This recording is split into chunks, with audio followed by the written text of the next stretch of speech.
৮ বছরের শিশু ইরা ধর্ষণ ও নিহতের ঘটনায় পুলিশ সংবাদ সম্মেলন করে বলেছে, মূল আসামি বাবু শেখ ঘটনার সত্যতা স্বীকার করেছে।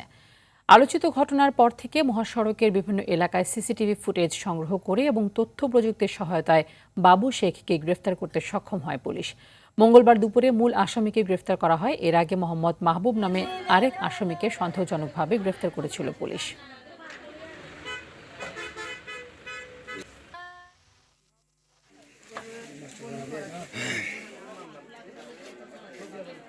যেহেতু তারা পাশাপাশি বাড়িতে থাকে, পরিবারের বিভিন্ন বিষয় নিয়ে মাঝে মাঝে তাদের সাথে ঝগড়া হতো। কোনো একটা বিষয়ের প্রতিশোধ হিসেবে মেয়েটিকে চকলেটের লোভ দেখিয়ে এই সীতাকুণ্ড পাহাড়ে প্রবেশ করে। তাকে প্রথমে ধর্ষণের চেষ্টা করে, চিৎকার শুরু করে, তখন তার কাছে থাকা চাকু দিয়ে পোজ দেয়।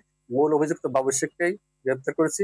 যদি এর সাথে আরো কেউ জড়িত থাকে, আমরা প্রাথমিকভাবে তদন্ত করছি। আমরা পরবর্তীতে তাকে গ্রেপ্তার করতে পারবো।